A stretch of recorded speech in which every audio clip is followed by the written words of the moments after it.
Olá, meus queridos. Aqui é o capelão José dos Reis Macedo, também conhecido como Bispo Zezinho, e estamos nesse curso maravilhoso, um curso básico sobre capelania, apenas para despertar o capelão que há em você.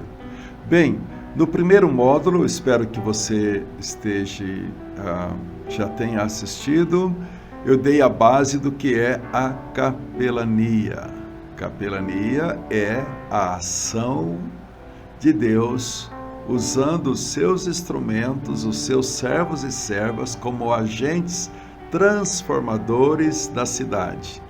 É gente preparada pelo Espírito Santo, preparada também de uma maneira acadêmica para conhecer aquilo que envolve a cidade, ir lá aonde a vida acontece, né? As empresas, capelania empresarial, hospitais, capelania hospitalar, escolas, universidades, capelania universitária, capelania escolar, ir lá nos presídios, capelania prisional, enfim, mostrei a base da capelania. E hoje nós vamos trabalhar sobre capelania prisional. Está aí algumas figuras que você está me vendo dentro das prisões levando o Evangelho. Vai ficar aí no decorrer desta aula para mostrar a importância que é ir lá aonde estão esses preciosos seres humanos que precisam do amor de Deus. Pois bem, eu quero te dar a base da capelania prisional. Quero te dar a base da capelania prisional. No Evangelho de Mateus, capítulo 25, diz assim: Quando vier o Filho do Homem, na sua majestade, e todos os anjos com ele, então se assentará no trono de glória, e todas as nações serão reunidas na sua presença. E ele separará uns dos outros, como o pastor separa dos cabritos as ovelhas, e porá as ovelhas à sua direita e os cabritos à esquerda. Então dirá o rei aos que estiverem à sua direita: Vinde, benditos de meu Pai, entrai na posse do reino que vos está preparada desde a fundação do mundo. Porque tive fome e me deste de comer, tive sede e me deste de beber, era forasteiro e me hospedastes, estava nu e me vestistes, enfermo e foste visitar-me, estava preso e foste ver-me. Preso e foste ver-me, capelania prisional. Então perguntarão os justos: Senhor, quando foi que tivemos com fome e te demos de comer? Com sede e te demos de beber? Quando te vimos forasteiro e te hospedamos? Ou quando foi que te vimos nu e te vestimos? E quando te vimos enfermo ou preso e fomos visitar? Então o rei respondeu: em verdade vos digo, sempre o que fizesse a um desses meus pequeninos, a mim também o fizeste. E depois continua o texto.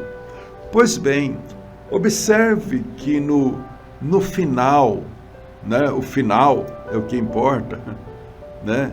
O final é o que importa, não é o começo, meio e fim, é terminar aquilo que realmente está proposto. Muita gente desiste no caminho, mas no final, o que vai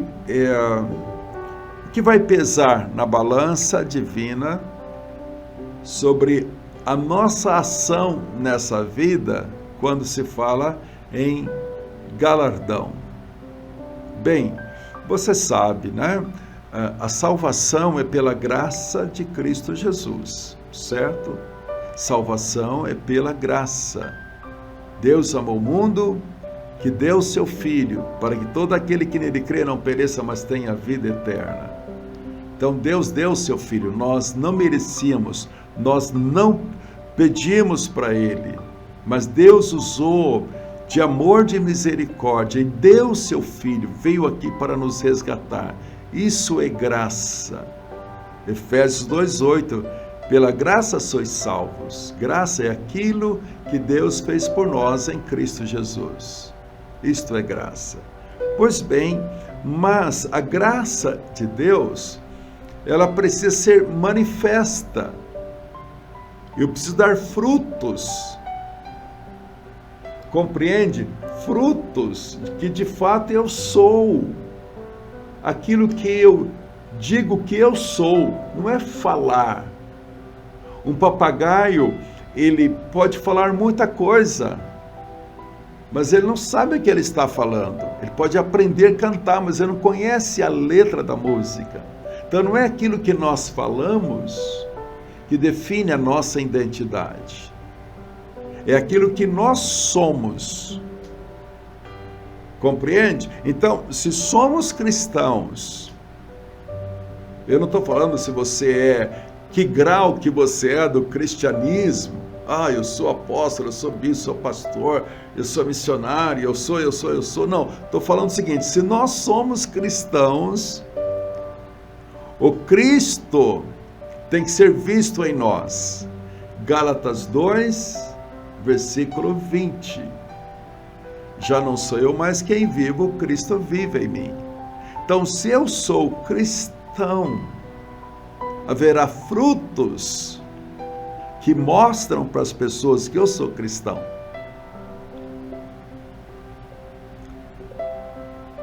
Cristianismo não é um conceito, não é uma filosofia, é um estilo de vida. Um estilo de vida. Então, o Evangelho de Mateus, capítulo 25, fala que o que vai pesar na balança é aquilo que nós fizemos, não o que nós falamos. Ele diz aqui, tive fome e me deste de comer. Tive sede e me deste de beber. Era forasteiro e me hospedaste. Estava nu e me vestistes. Estava enfermo e foste visitar-me. Estava preso e foste ver-me. Então ele está falando, gente, que quem é cristão, quem está na graça de Deus, ele tem uma ação prática. Ele fala, estava preso e foste ver-me. Preso e foste ver-me. Então, a capelania prisional é a ação de Deus dentro do presídio. Na Bíblia tem muitos exemplos da capelania prisional. Eu vou mostrar algumas coisas práticas da capelania prisional, mas tem um livro na Bíblia que mostra com exatidão o que é a capelania prisional. Vou dar algumas coisas práticas, tá? Como deve ser o seu procedimento, o seu perfil como capelão prisional. Depois também eu vou te dar a oportunidade, no final desse curso, de você ser credenciado por uma organização cristã idônea, respeitosa no Brasil, o qual eu tive parte no elaborar o projeto dessa associação, né? Então, eu quero que você fique e não perca nenhum modo, porque depois você vai poder ter a sua credencial. Claro, vai pagar uma pequena parte por isso, muito pouco mesmo, mas você vai poder ter a sua credencial de capelão para estar trabalhando naquela vocação que Deus te chamou, tá? Mas tem um livro na Bíblia que fala da capelania prisional. É um livro um pouco esquecido, na verdade, mas é um livro importante. É o livro de Filemão, onde mostra um preso, e eu quero pegar aqui a figura do apóstolo Paulo e falar de um capelão de excelência. tá? Dentro do presídio, o que ele fez dentro daquele presídio, tá bom? Então, no Brasil, temos 700 mil pessoas presas, né? Em estado de isolamento, muitas vezes em estado de depressão, pessoas que entram ali separadas da sociedade porque fizeram delitos, e está certo em estar ali como disciplina, mas o nosso sistema carcerário do Brasil, ele não é um sistema de restauração, de transformação. Pelo contrário, em muitos lugares as pessoas saem piores, porque não existe um projeto de transformação. Nós tiramos o mau elemento da sociedade e isolamos ele, pensando na sociedade, não pensando naquele indivíduo.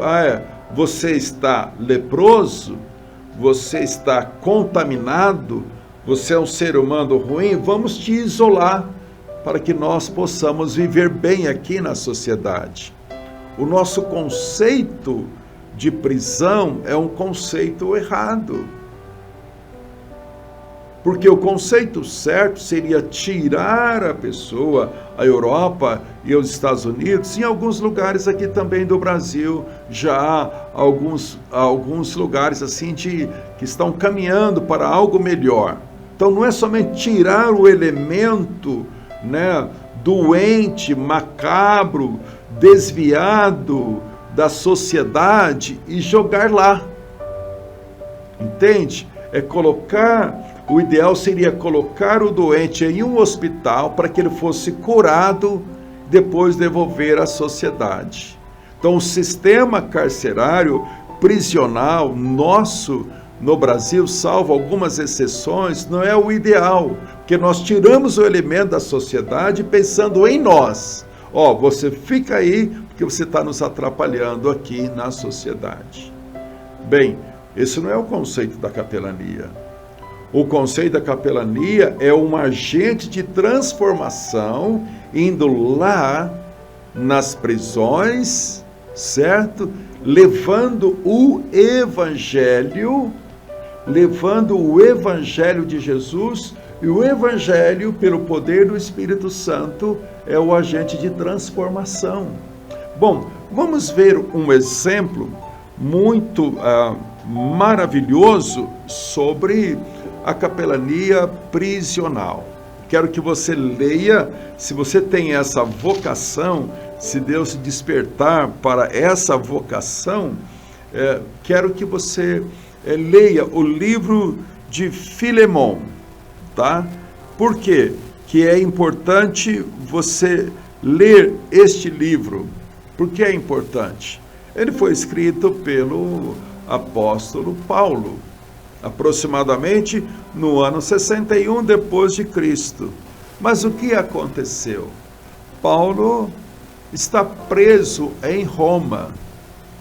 Preso não porque cometeu algum delito, porque naquela época, como em alguns países ainda do mundo, Coreia do Norte, alguns lugares Oriente Médio, alguns lugares como Ásia, quando as pessoas vão levar o evangelho, eu já tive em países onde tem a lei anticonversão,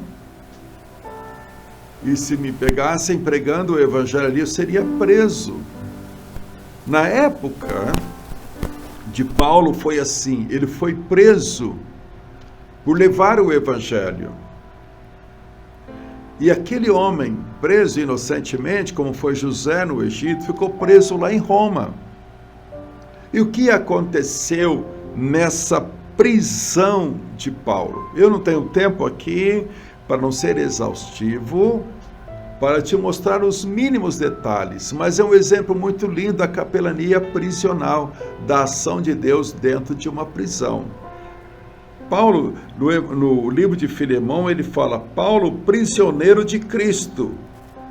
Porque ele não foi César, não foi o imperador que o prendeu. Ele está entendendo que ele é prisioneiro de Cristo. Olha, se eu estou aqui nessa prisão, preso injustamente, eu sou prisioneiro de Cristo. Deus tem um propósito. Bem, queridos, você está vivendo o propósito que Deus tem para a sua vida? Tem cristãos que a vida cristã deles não tem sabor. Perdão da minha expressão, tá? Eles vão na igreja uma vez por semana, cumprem as suas obrigações, mas no dia a dia, eles não mostram a beleza do Cristo, a beleza do Evangelho. Pessoas religiosas. Vai na igreja, canta, prega, faz algumas coisas, mas no dia a dia não são pessoas que exalam o perfume de Cristo. Este homem foi preso injustamente e ele não ficou ali murmurando. Aliás, a maior parte das cartas do Novo Testamento foram escritas numa prisão. Ele estava preso e ele escreveu as cartas da prisão. Colossenses, Filipenses, Filemão e daí por diante, tá? Então, ele está ali, naquela prisão. E o que acontece dentro daquela prisão? Olha só, em Filemão 1, versículo 8, pois bem, ainda que eu sinta plena liberdade em Cristo para te ordenar o que convém, prefiro, todavia, solicitar em nome do amor, sendo eu que sou Paulo o velho e agora prisioneiro de Cristo Jesus. Sim, solicito em favor do meu filho Onésimo, que gerei entre algemas. Ele antes te foi inútil, atualmente, porém é útil a ti e a mim.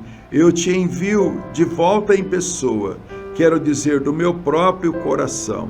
Eu queria conservá-lo comigo mesmo, para que em teu lugar me servir nas algemas que carrego por causa do Evangelho.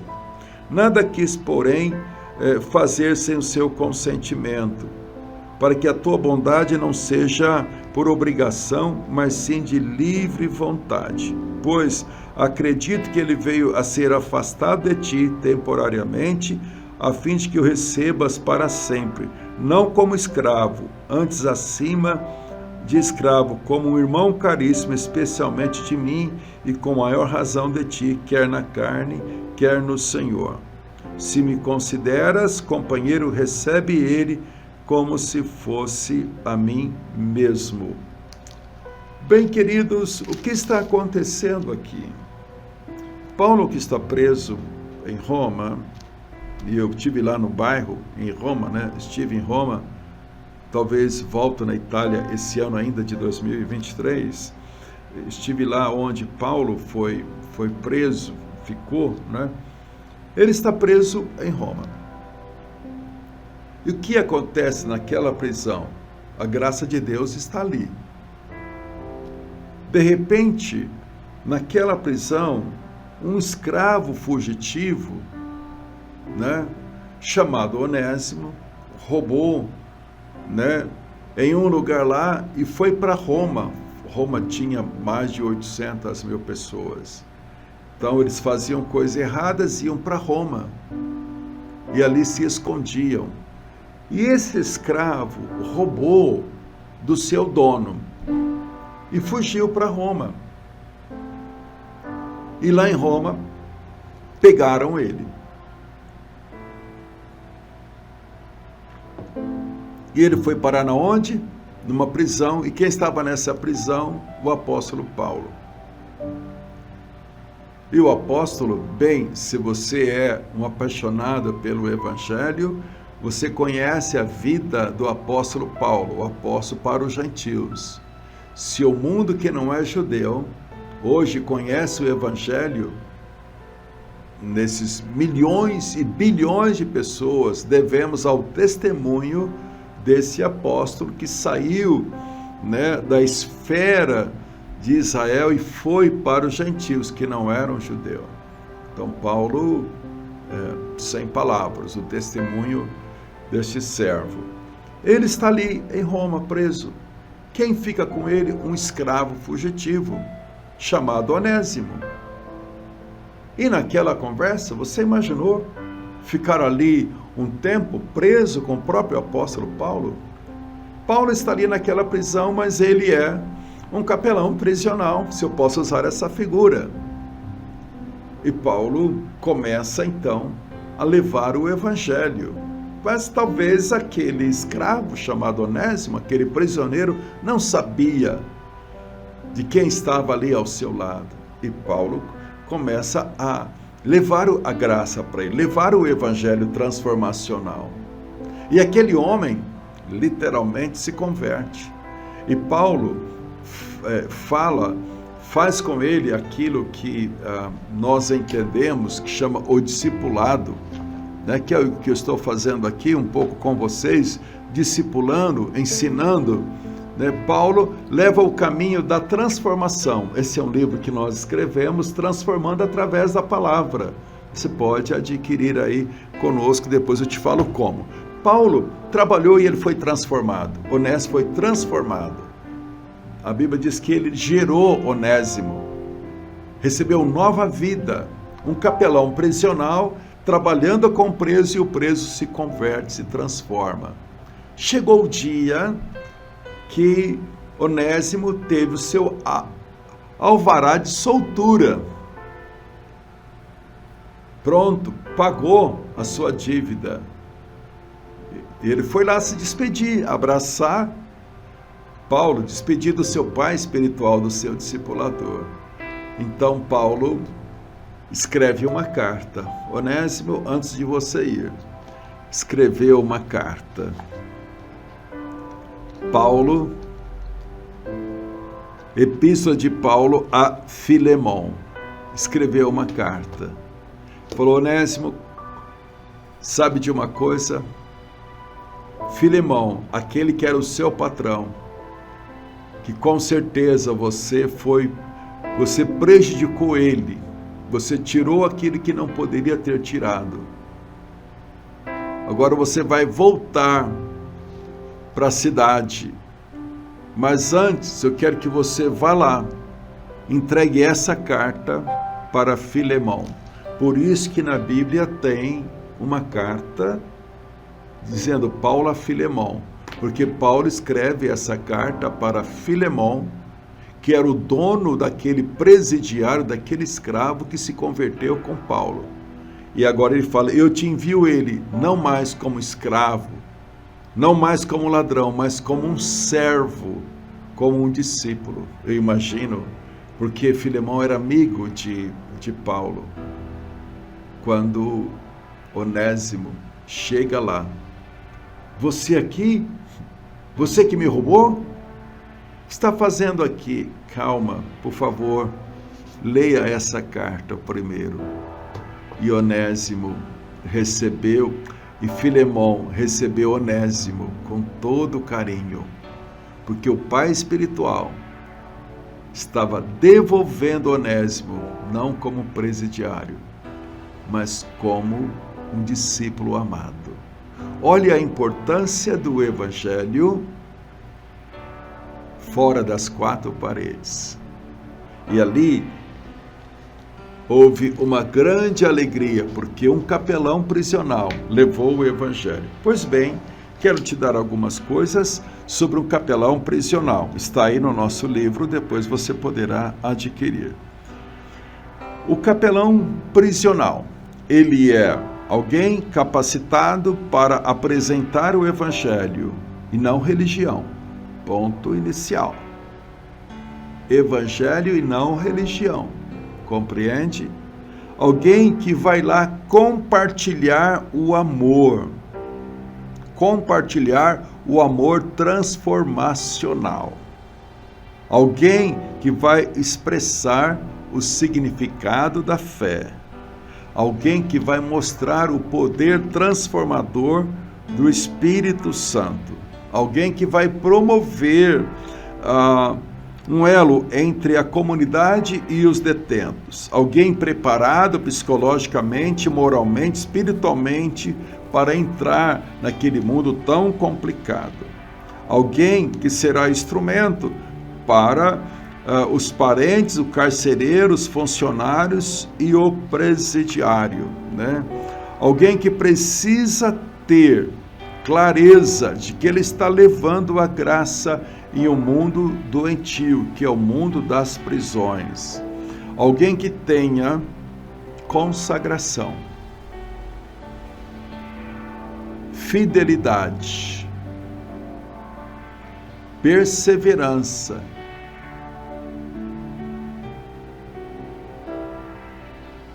preste atenção em uma coisa.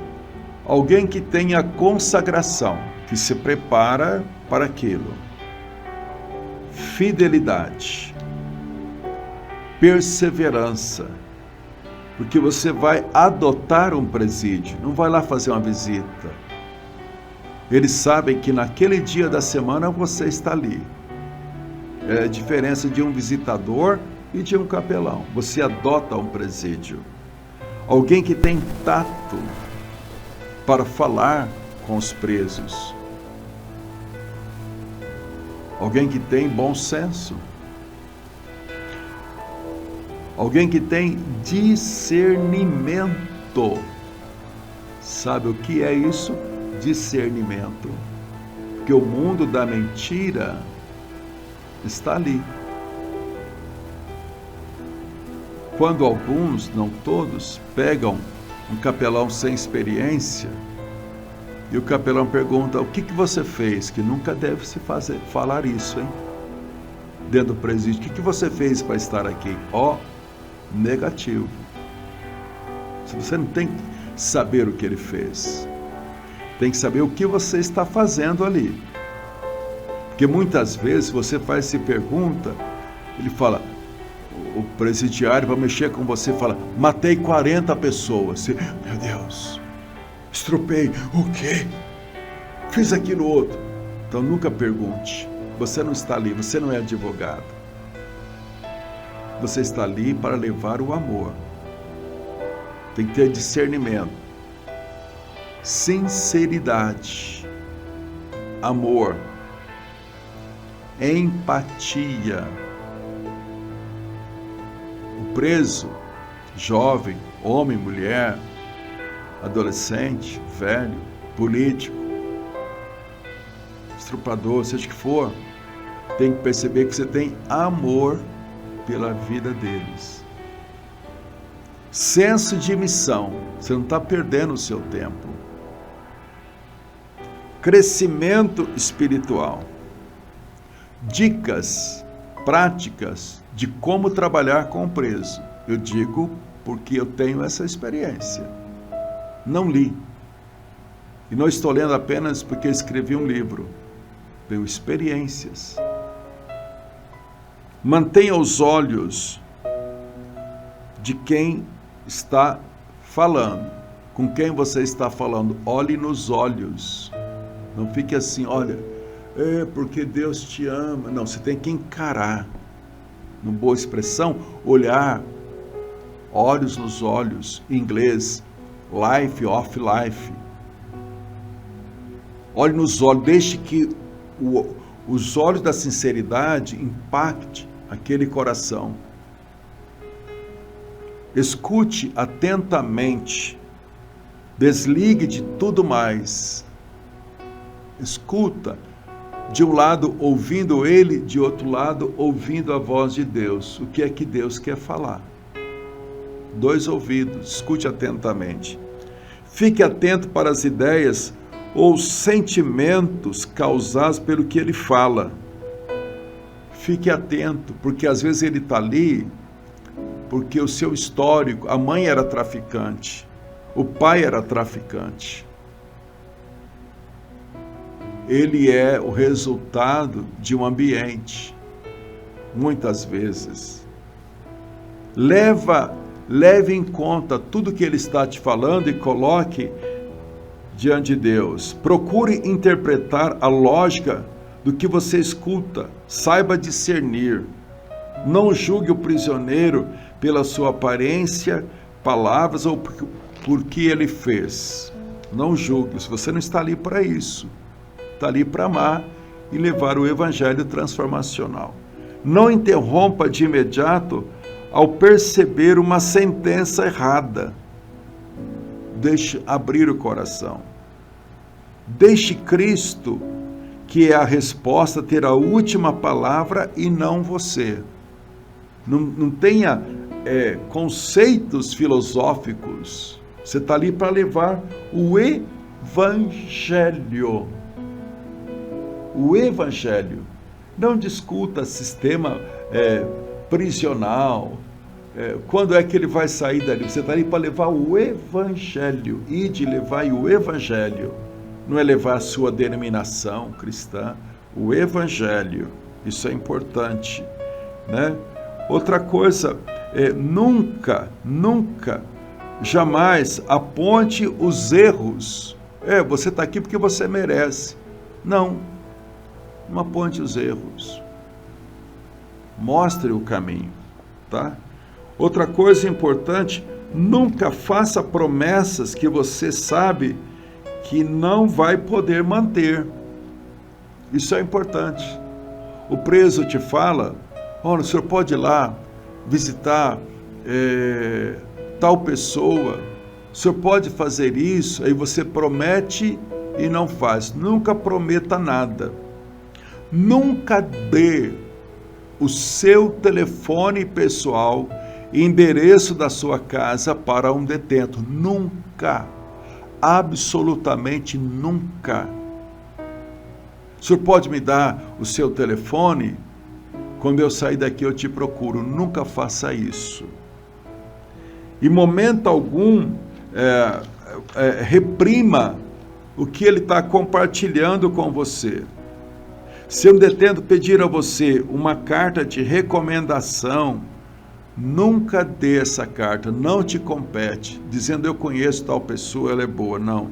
Nunca leve cartas aos detentos e nem pegue deles para enviar para alguém. Tem sistema para isso. Cuidado, pode ter coisas ali que venham te prejudicar. Não dê aos detentos nada além daquilo que for permitido, talvez nem Bíblias, porque muita gente usa a Bíblia para passar drogas. Compreende isso? Jamais dê dinheiro, se te pedirem. Jamais dê dinheiro, mesmo que você tenha. Jamais dê dinheiro, tá? Nunca leve para a prisão aquilo que não é permitido, tá? Outra coisa importante, faça anotações dos presos que você está acompanhando. Olha, é o Pedro, eu visitei o Pedro tal dia. Faça um diário para você conhecer o histórico dele. Está orando e trabalhando ali sistematicamente, tá? Nunca faça visitas, né, na casa de alguém que está preso, se não houver um processo para isso. Pode até visitar a família do preso, mas tem que ser um processo. Já não vai lá visitar, entrar em alguns lugares que talvez não deva entrar. Ok? Pergunte ao carcereiro, ao oficial da instituição, o que é permitido você trazer. O que é permitido? Geralmente um capelão, muitas vezes, não passa por revista, porque ele já é credenciado pelo órgão ali, pelo Estado, né? Ok? É muito importante. Lembre a cada conselheiro que sempre deve relatar e observar os programas da instituição. Muito importante, né? Outra coisa, para falar com os presos, né? Ele tem que perceber que você é um amigo dele. Sempre apresente preocupação para com ele. Preocupação, estou aqui porque eu me preocupo com você. Eu quero ver a sua vida transformada. Saiba quando falar. Não se envolva com as histórias pessoais. Faça apenas promessas que você poderá cumprir. Nunca dê a falsa impressão que você é um super-homem, uma super-mulher. está acima deles. Você é gente, talvez vai chorar com eles. Porque tem gente que está preso, porque aos 6 anos ele foi estuprado pelo próprio pai, padrasto. Ela está presa porque aos 7 anos a mãe já colocou ela no caminho do tráfico. Gente, cada história que a gente vê que arrebenta o nosso coração. Então, você não está ali para julgar. Tente tratar cada um conforme a sua necessidade. Levante o ânimo, traga sonhos, perspectiva, mostre as possibilidades de restauração. De preferência, compartilhe o livro de Filemão com o prisioneiro para ver o que Deus pode fazer com ele ali dentro, né? Outra coisa importante, para você desenvolver um projeto de capelania, procure o diretor da prisão municipal ou estadual, apresente um projeto. Nisso eu posso te ajudar, como mandar uma carta para a instituição, o que você vai fazer como capelania hospitalar. Que a visita não seja muito demorada, no máximo 10 a 15 minutos com cada detento. Talvez, se for uma palestra, como foi o meu caso, né, pude ministrar para mais de 100 presos de uma vez. Então ali eu tinha um espaço maior, músicas, eu até mesmo dei a Santa Ceia, dei para os presos ali, cristãos convertidos. Aí pode ter um tempo maior, mas não gaste um tempo grande, né, com o preso, né? Sempre que vai ministrar, alguém deve orar antes. Como você chama, Luiz? Luiz, primeiramente posso orar por você? Se você quiser usar o nosso livro, tem a oração dos presos, do presidiário. Centenas de presos no Brasil têm a oração do presidiário. Muita gente se converteu pela oração do presidiário. Você pode levar o livro de oração para o presidiário. Você vai ver milagres acontecendo. Então, primeira coisa, oração. Ore ali, tá? Leve uma Bíblia, especialmente o Novo Testamento. Se puder, deixe ali de presente, né? Outra coisa importante, veja as regras de cada instituição. Fale claramente uma linguagem que o detento possa entender. Não use linguagens, sabe, etiquetas. Fale claramente a língua dos detentos, né? Outra coisa, adote ele realmente em oração. Ore todos os dias por aquele que você visitou. Faça, como eu digo, um relatório. Tente levá-lo a uma decisão. Você quer entregar a sua vida para Deus? Você quer ter uma vida transformada? Tente levar a sua decisão. Quando for necessário e possível, visite os seus familiares, porque talvez você vai ter que preparar o ambiente para quando ele sair, tá? E procure realmente crescer nesta área da capelania prisional, ok? Quero te estimular a comprar o nosso livro, quando você puder, mas adquire o livro deste capelão maravilhoso, meu conhecido Gislene Gomes, o Manual do Capelão, que vai te dar uma ferramenta também muito linda, ok? Que bom! Assim nós terminamos a capelania prisional, que é uma capelania que é fundamental, baseada no livro de Filemão e baseada no livro de Mateus, capítulo 24, 31 a 46. Estive preso e foste visitar-me. Mateus 25, 36. Então a capelania prisional é ir lá na prisão, visitar aqueles que vão conhecer e vão receber Jesus, ok? Fique ligado aí, daqui a pouquinho temos, na outra aula, a nossa próxima capelania, a capelania social, agir na área social na sua cidade. Até a próxima.